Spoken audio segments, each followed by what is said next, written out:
What's up, y'all? It's the Honest Movie Guy, and I'm back with day 27 of the 31 Days of Horror. Today, I want to review a movie I saw on Netflix. I was searching for a horror movie to watch. I caught my eye. I saw it had good ratings, so I checked it out. It is called The Autopsy of Jane Doe, made in, I think, 2016. It was a pretty good horror movie. I'll let you know about it in this review. So, for those who have forgotten, this is how it works. First, I give you a synopsis of the movie, then I give you a spoiler-free review of the movie, and finally, I give you my honest rating and my honest recommendation. So let's jump in. The synopsis for The Autopsy of Jane Doe reads: a father and son, both coroners, are pulled into a complex mystery while attempting to identify the body of a young woman who was apparently harboring dark secrets. Okay, so the synopsis literally sums it up. They get a body that they can't identify who it is. That's why it's called Jane Doe. And as they are performing the autopsy on the body, they start realizing strange things about the body, and strange things start to happen in the morgue. Now, one thing I really liked about this movie was it was literally in one location the entire time, the morgue. Now, some people might think, oh, that's kind of whack, it's just one place the entire time. But it showed the creativity of the plot and the script, that the movie was very good, even though it didn't really move around much. And it kind of kept everything simple and just had it revolve around one thing, which made it easy to follow and easy to watch. Alright, so the plot, I really liked the story. I felt like it was a original idea to, perform an autopsy, and then all these weird things start happening. I haven't seen something like that, so I really liked it.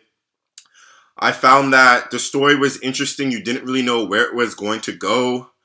I really loved the atmosphere it created. There was a lot of suspense, thrills, and of course scares in the movie. So it kept you on the edge of your seat and excited and kept your attention. I guess my main complaint for this is that at the start it kind of felt like it was a little slow. Took a little bit to build up and really get into the thick of things, but when it did, it was great. The ending, it kind of caught me by surprise. I thought it was just gonna be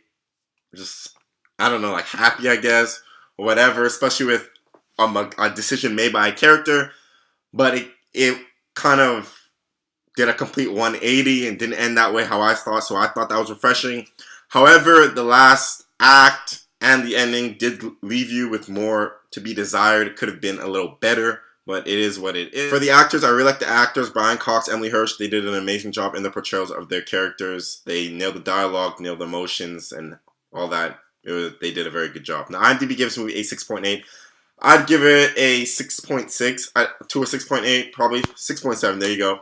I felt like the last act and the ending was a little bit disappointing compared to how the movie was prior, and it was a little slow to start. However, the acting was great, the dialogue was great, the cinematography was great, the atmosphere was great. I love that this movie relied on story and then the atmosphere it created, rather than just little jump scares and cheap thrills and gore, which a lot of other horror movies try to rely on nowadays. So I felt, and this movie had an original idea, so I felt like that it, really was a great movie and was different than a lot of other movies you'll see, and it relied on more fundamental things than just the typical BS that everyone tries to use nowadays. So I recommend you guys to go out, watch The Autopsy of Jane Doe. It's on Netflix, so you can watch it. If not, there's plenty of ways you can watch it online.